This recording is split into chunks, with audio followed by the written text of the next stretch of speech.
come, whoever you are welcome here. No matter your age, your size, the color of your eyes, your hair, your skin, you are welcome here. No matter your gender, whom you love, how you speak, or whatever your abilities, you are welcome here. You are welcome here whether you come with laughter in your heart or tears in your eyes. No matter what you have experienced in the past, no matter what awaits you in the future, you are welcome here. Whether you believe in God all of the time, some of the time, or none of the time, you are welcome here. This is a community of open minds, loving hearts, and willing hands. You are welcome here at South Valley Unitarian Universalist Society. This is the moment I read the land acknowledgement. We've heard it every week for more than a year.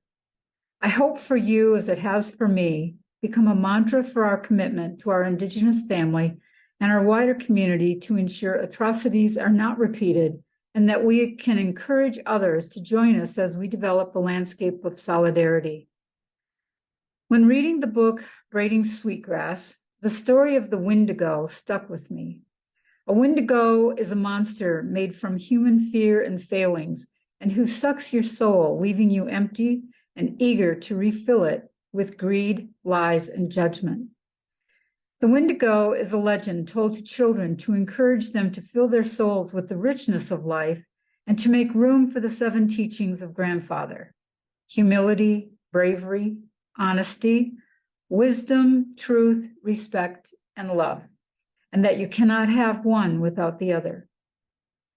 Let's see if we can find a new personal meaning as I read these words again. As we gather this morning, let us pause and acknowledge that the ground upon which we gather is the ancestral and current home of the Shoshone, Paiute, Goshute, and Ute tribes. With humility for the ways in which we have unwittingly participated in the harms perpetuated in the past and present, we seek now to learn a way forward. We begin to partner, to ally and witness with our Indigenous siblings and friends the bringing forth of a new sacred dream of a community restored and a world healed to a greater wholeness. And I'd like to mention that our congregation donates 10% of our building use fees to the Urban Indian Center here in Salt Lake City. Good morning, I'm Cate MacGillivray, and my pronouns are she and her. Welcome to all gathered with us in our virtual audience, again this week. We extend an especially warm welcome to those of you who are with us for the first, second, or third time, and we're so glad you're here with us and looking forward to getting to know you. I have a couple of brief announcements. Our pledge campaign is just around the corner. During February, we hear from you about what makes this community worth supporting for your time, with your time, talent, and treasure. Our congregation, like all UU congregations, is completely self-funded and self-awesome, so your contributions are what makes our various ministries possible. And because we love parties, we will be celebrating our work and looking to the future as a community on Saturday, February 24th. This is our affectionately named big event, and we hope everyone will come. Our listening session today will be online only. We will meet back in the same room at 11:30. So just follow the link for Sunday service and join us in a conversation about your hopes, dreams, and ideas for making South Valley an even better place. Later in this worship, we will be in breakout rooms to explore next steps for our anti-racism work. If you identify as a person of color and would like to be in a dedicated space for BIPOC folks, please send a private message to our administrator, Brenda Julander, now, and she will add you to that room at the appropriate time. So let us light our chalices. We invite you to stand in body, mind, or spirit as we say our chalice lighting words, and use our actions if you wish to.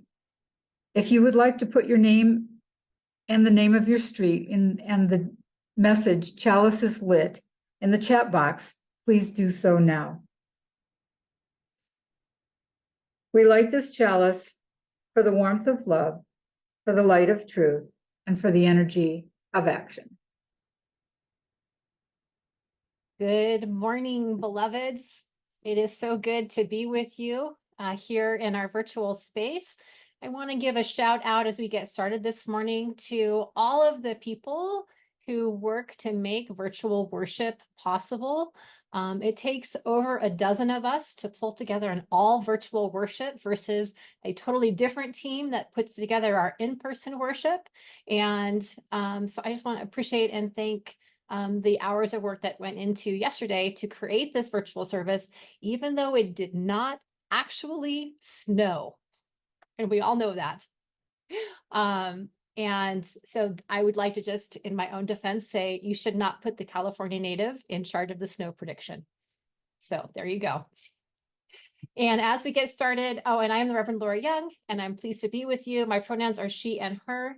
And as we settle into this time of worship this morning, I just encourage you just to get comfortable, put your feet on the ground if that feels good, and just breathe with me into this virtual space and imagine that all of our living spaces that we are in right now are connected by that interstitial tissue that is this community. And if you are brand new to us, I'm so glad that you're here. I hope that you find a home with us and that next week you'll come to worship and it won't be snowing and we'll be in the sanctuary. As we get ready for today's service, I also just want to provide a little bit more context for the listening sessions. Those are related to our strategic planning. And if you are new to us, you can absolutely join us for strategic planning. Even if this is your first time with us or your second time with us, or you're even just watching this later on YouTube and it's still the month of January and you want to join in and tell us what you think, you can be part of that. Your voice matters here. And we'll be doing strategic planning throughout this entire season. And I look forward to hearing what you have to say in our breakout sessions today, as well as in our listening sessions for strategic planning after worship today and during this week. So breathe in, breathe out, and arrive with me here.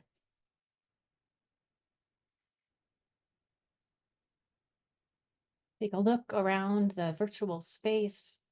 Maybe send a message to a friend in the chat box or just a greeting in the general chat box, and know that we are here together. We are here together. And now I want to start us off with a story. And this story is called The Undefeated, and it is written by Kwame Alexander. And he is both the author and he is going to read it for us. And so give me a moment to share my screen and we'll get that started. Would you mind giving us a little flavor of the book by reading from it? I get to read it? You do? Would you like him to read it? Y'all want to hear it? Yeah. All right. I'm going to stand up for That's this. great. This is The Undefeated. Oh, we have it up here. Yes. Hello out there. Glad you all could join us. If you have the book, you can follow along in your text, or you can see it on the screen. This is for the unforgettable, the swift and sweet ones who hurdled history and opened a world of possible. The ones who survived America by any means necessary, and the ones who didn't.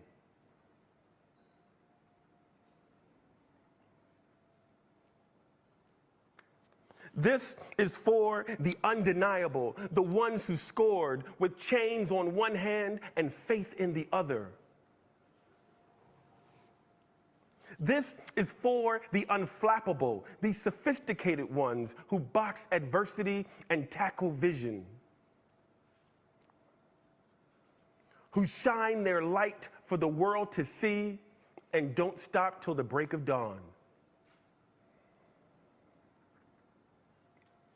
This is for the unafraid, the audacious ones who carried the red, white, and weary blues on the battlefield to save an imperfect union. the righteous marching ones who sang, "We shall not be moved because Black lives matter."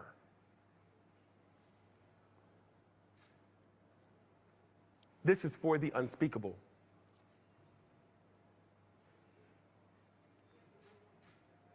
This is for the unspeakable.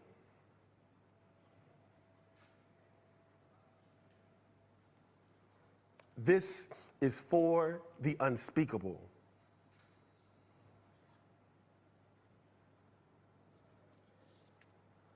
This is for the unlimited, unstoppable ones, the dreamers and the doers who swim across the big sea of our imagination and show us the majestic shores of the promised land.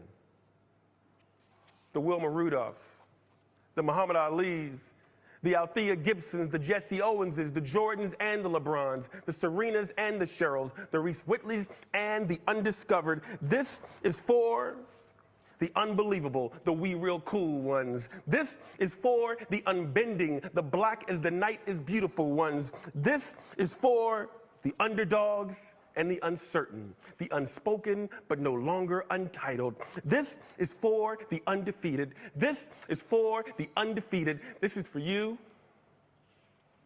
and you and you, Jamie, and you, Imogen. This is for you. This is for us.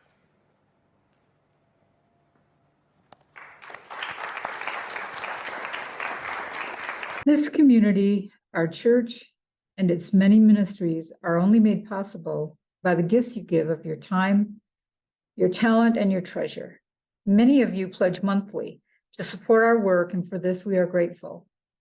Your gifts help to ensure that we are able to live our lives of our values of love and justice in the outside world.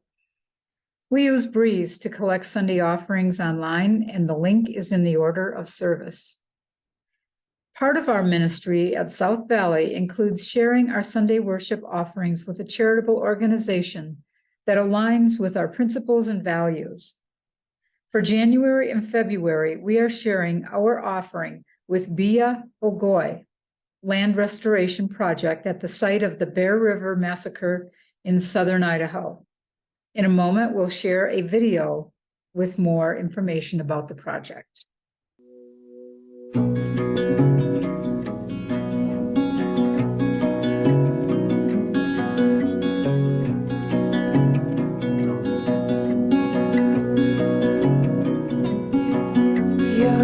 Dressing me up to go, wrapping me up your tuskets, linen round my torso, set me down in a basket, lower me down in the river, cradling deep in the flow. Don't say it's my time to be taken into the mystery forsaken.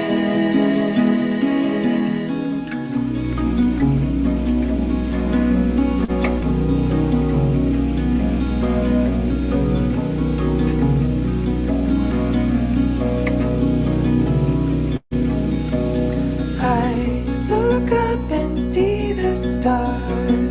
The sky goes on forever.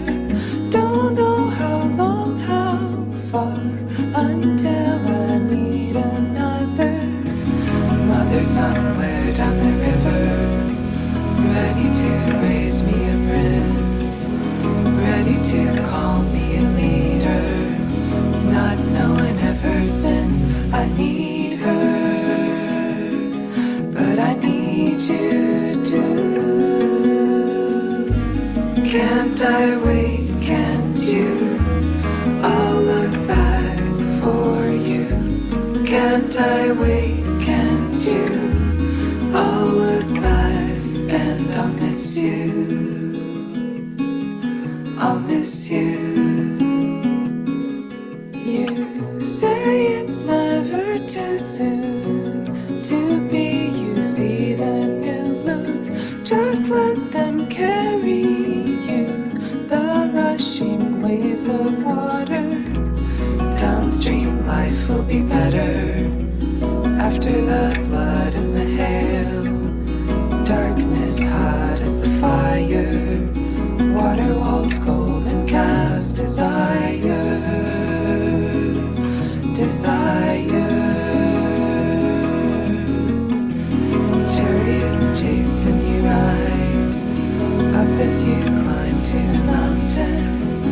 ashes and smoke in your eyes. From the bush voices like a fountain, a fountain. Words of light, heavy as stone. Words of light, heavy as. Words of light, heavy as stone. Words of light, heavy as. Words of light, heavy as stone. Words of light, heavy as. Words of light, heavy as stone. Words of light, heavy as. Words of light, heavy as stone. Words of light, heavy as. Words of light, heavy as stone. Words of light, heavy as. Words of light, heavy as stone. Words of light, heavy as. Words of light, heavy as stone. Words of light, heavy as. I'll miss you. I'll miss you. I'll miss you. I'll miss you. I'll miss you. I'll miss you.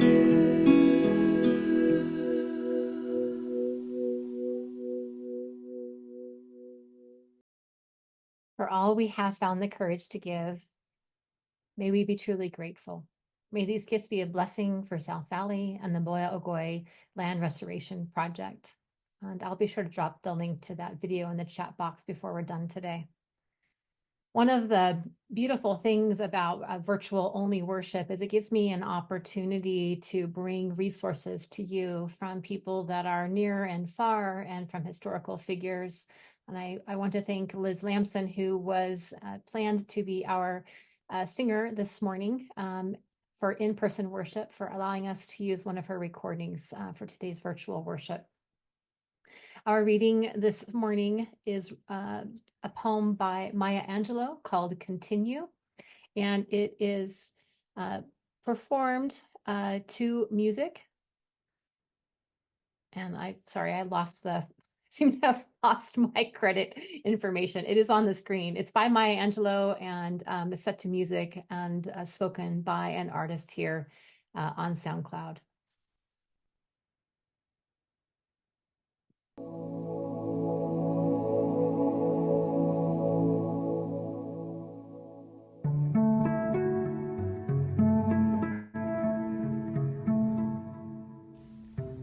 My wish for you is that you continue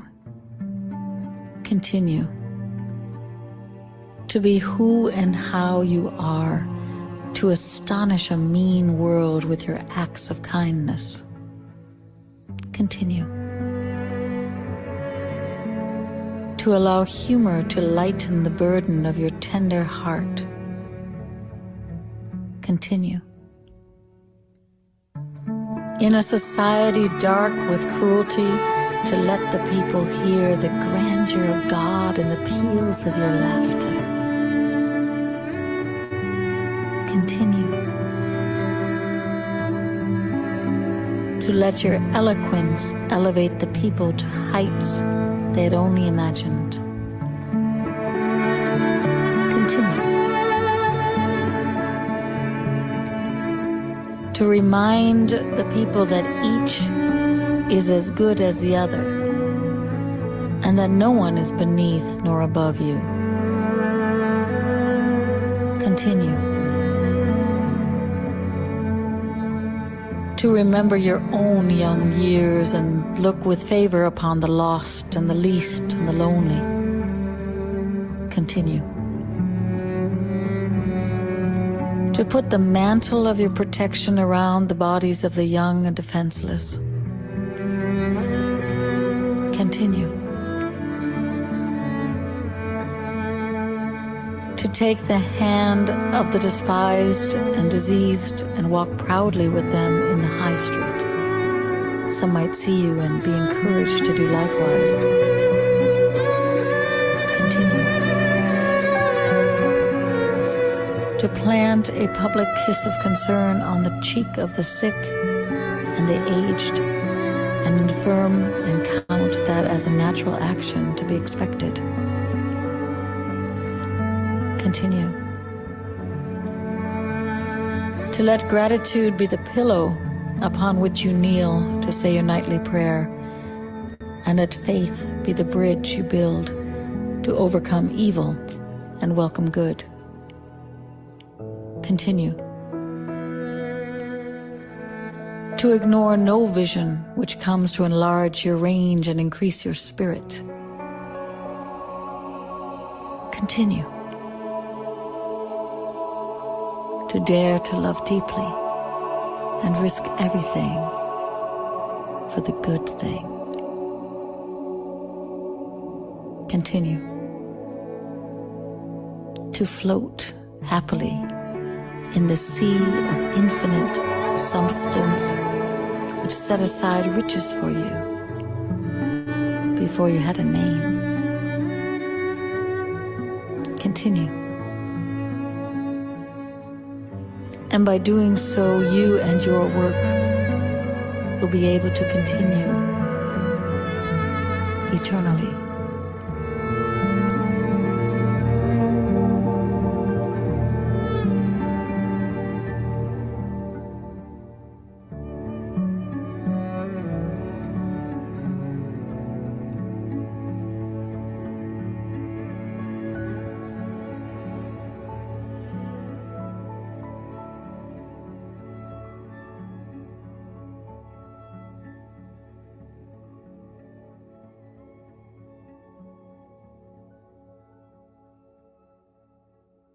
Levels. It really is so wonderful to be able to see all of you so up close and personal this morning. Many of you have rightly asked and inquired as we've been exploring what it means to be anti-racist as a community, what that looks like. What does it mean that we raised a Black Lives Matter flag on the outside of our building the way that we 25 years ago raised an LGBTQ pride flag on the outside of our building? What does it look like to embrace anti-racism as a community? And what does it mean for us as a predominantly white faith tradition and congregation to do this kind of work? And as we enter into that conversation on this weekend, Martin Luther King Jr. holiday on Monday, which is a day on, not a day off, I encourage you just to sit with me for a moment in this. That so much of the time as liberal and progressive people, we're anxious to do something to solve the problems around us. And that this desire to do things can often get in front of or in the way of wanting and figuring out how to, of course my teenager chooses to walk outside right now, to be with us in this moment of relationship. That relationship is what drives these anti-racism efforts across the nation and inside this community. And sometimes being in relationship is a little messy because we're human and we don't always know what to do and what to say. And especially if we are not maybe accustomed to being in multiracial, multi-generational, cross-cultural relationships, we can feel a little shy about how to engage with one another. I want to name a couple of contexts that are active within this congregation and within this community at this time that I think have an impact on our ability to have conversations, not just with people who might have a different color of skin than us, but also might just very well have a very different lived experience than us. Our context here in Salt Lake Valley is, of course, greatly shaped by the larger LDS culture and faith tradition in which we are operating. Many, many people who arrive to our doors here at South Valley are in the process of leaving or considering leaving the LDS church and negotiating with their family members and their friends what this means. Our context is also shaped by generational differences. Many of our older members come from a previous tradition, not necessarily LDS, but they also come from a time and a context in America in which being non-religious or atheist could result in very real consequences, such as loss of employment and social rejection. And this is in contrast to many of our younger members who come to us either with no previous religious tradition and have benefited from the work of their elders to open up spaces for greater secularism and the freedom to be atheist and humanist fully and publicly and openly in the world. We now live in a place where it is well understood in many circles that you can be both atheist and deeply moral and ethical. There are, of course, racial contexts that are also operating in this congregation and in our community at large. Many Black and brown folks who come to our community are really hungry for religious community and connection, and they often check us out. But all too often, and this is not unique to South Valley, they leave the UU congregation that they found in disappointment. And this is a lesson and an experience and a process that we are really trying to lean into and learn from. And here are some things that I think might be driving some of that confusion and disappointment and lack of connection when we have people of color or people of a different class or educational background come through our doors.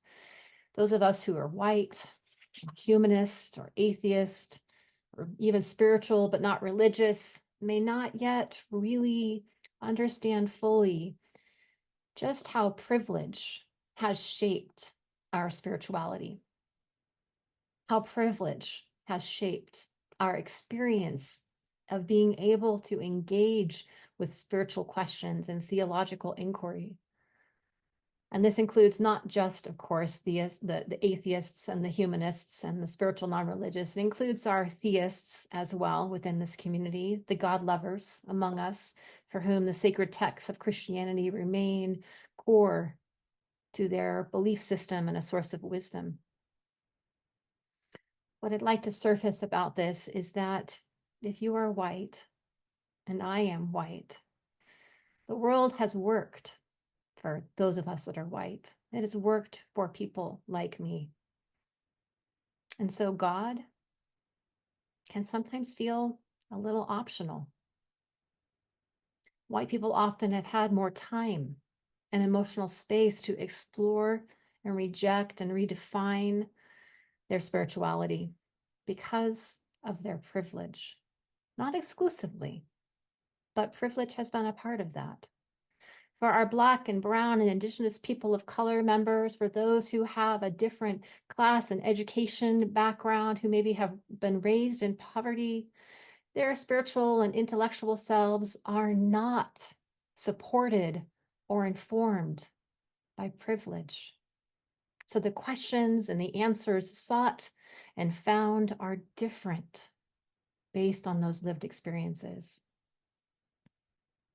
I think it's important to notice as we are in this cultural moment where it seems like racial division is at one of its highest points, that we have always been a troubled country when it comes to race relations. We have not gotten it right yet. And that the emphasis on building a democracy that works and is inclusive for everyone has been driven by those on the margins. That Black and brown and Indigenous people, those who have different physical, mental abilities, intellectual abilities, those of us who have had different sexualities and gender identities that don't fit into a traditional checkbox, those people, all of us who have any sort of marginalized identity, it is from that marginalized identity that we build democracy. Our Black and brown Indigenous people of color in this United States of America are the backbone of our democracy. They're the ones who have held us to our standards of what a liberal democracy can look like. And it is far past time that we start giving them the credit that they are due. And to really listen, because they are asking us to grow. And I know that we can, not just as a congregation and as a community here in Salt Lake, but that we can grow and thrive and transform and give out justice like it's candy on Halloween, because it's not pie, as much as we want, if we just stick in, feel the feelings, and move on through. So it's about relationship. It's about relationship first, second, third, fourth, and infinity. It's always about relationship. And the actions that we take individually or as a community are based in that relationship. And so when you feel frustrated that things aren't, quote, happening fast enough, I encourage you to breathe in and reflect that relationship has its own trajectory and its own timeline. And it is a relationship, not a transaction. And so today, what I want to give us an opportunity to do in our breakout rooms is to talk a little bit about what does it mean to build that kind of relationship with ourselves, with each other in this congregation, and with everyone that we meet. And so I'm going to give a couple different sets of instructions for our breakout rooms. So if you identify as a Black, Indigenous person of color and you would prefer to be in a dedicated space, and you haven't already sent Brenda Julander, our administrator, a message that you would like to be in a dedicated space with other people of color, please do so now. Those of us, the rest of us who identify as white or would just like to be in a general breakout room, you will be automatically assigned to a breakout room and you will have 12 minutes to have a conversation. And Caitlin will drop the questions into the chat box as we get started. My hope and intention is that just as we practice deep listening as a community, that you will take those skills for deep listening into your breakout rooms, and you will give each person about a minute to just share according to whichever the questions it is that they want to answer. So there are separate questions for those who are in white identified breakout rooms and separate questions for the BIPOC community. So don't answer the BIPOC questions if you are white. Just want to specify that, like stick to your questions, stay in your own lane here this morning, and have a good time with this. Or again, this is about relationship. It's about creating safe, brave, courageous space. There are no wrong answers. There are in-process answers and becoming answers and curious answers and questions. And I just encourage you to really be with that. And if you're not up for that this morning and you just want to be in a quiet space and maybe journal and think about that, you can stay in this main room and I'll play you a beautiful slideshow and some music while the others are busy discussing. Because I just want to say, yes, we are indeed a congregation of introverts, including myself. And so you have choices this morning as to how you'd like to participate. So I'm going to give Brenda a moment to put us into those breakout rooms, and then I'll start the slideshow here in the main room. Enjoy, and I'll see you back in about 12 minutes. Okay, welcome back to everybody. Glad that you are here. We have just a couple of minutes.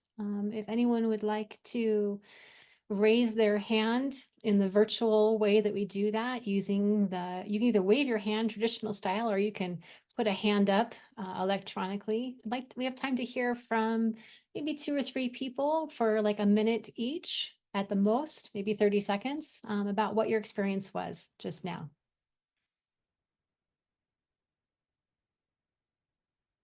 Okay, let's call on Ted and Tucker. It was very frustrating because we had no questions and mute problems. So we basically flunked. Sorry to say. I'm sorry to hear that. I know technology can definitely be a challenge. How about we'll email out the questions after service today so that at least people can think about it if you didn't have them in your room today. Okay, let's hear from Peter. I decided to go to the people of color room just to see who would be there, and it turned out to be Lucy Malin and I and Sarah Glenn and Judy Miller, and there were no people of color, but we just talked about our experiences. How did we perceive race, and what were we experiencing as we grew up, most of us being white, and what was that like, and how did we come to learn about Black people? And one of our people in our room said that she had dated, she dates mostly Black men, but it was very hard. I tried to make friends with a Black man, and I did about 10 years ago, who moved to Salt Lake, and we went hiking and we got to be friends. And he said he felt he couldn't find the job that he wanted, and that he felt there was discrimination, even though it wasn't overt. And I said, I believe you. And it was just really hard to put your feet in their shoes, but I do believe it. And he eventually moved back to Mississippi, where he came from, because he didn't think he could survive in Utah. And it was very sad. That's very little that I know. And I went to another school, a Christian school, where we had some Native American children, and they were actually treated pretty poorly. They were treated as if they were less than, and that they were not as intelligent, and they were disciplined more. And it was very heartbreaking.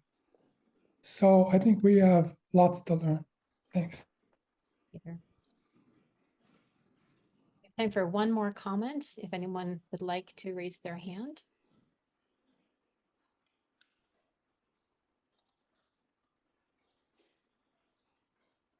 Okay, Judy. Okay. I suggested that the group that I was in go to the Harvard implicit bias test. And I don't know how many of you know about that, but it is very interesting, the results. And I don't think you can game the system. Very good. Well, thank you to everyone. There was difficulty with the breakout rooms, and this is an ongoing conversation. And I appreciate your sincerity and your authenticity in participating with us today. And I'll turn it over to Cate to extinguish our chalice. So if you have your chalice and you would like to say the words with me, the words are in the chat box. We extinguish this chalice, but not the warmth of love, the light of truth, or the energy of action. We hold each other in our hearts until we meet again. And now we will have our postlude. The music is called I Want to Hold Your Hand, and it is by Lennon and McCartney, but it is not sung by them. I'm sure you will enjoy this rendition.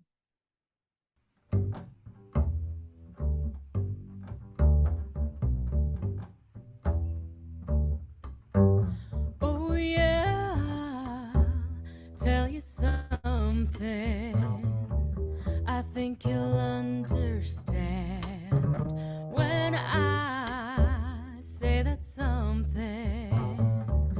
I wanna hold your hand. I wanna hold your hand. I wanna hold your hand. Oh, please say to me, you'll let me be your man. Oh, please say to me, I wanna hold your hand. I wanna hold your hand. I wanna hold your hand. And when I touch you, I feel happy inside. It's such a feeling that my love, I can't hide, I can't hide, I can't hide. Yeah, you got that something think you'll understand when I say that something. I wanna hold your hand. I wanna hold your hand. I wanna hold your hand. And when I touch you, I feel happy inside. It's such a feeling that my love I can't hide. I can't hide. I can't hide. Yeah, you got that something. I think you'll understand when I feel that something. I wanna hold your hand. I wanna hold your hand. I wanna hold your hand. I wanna hold your hand.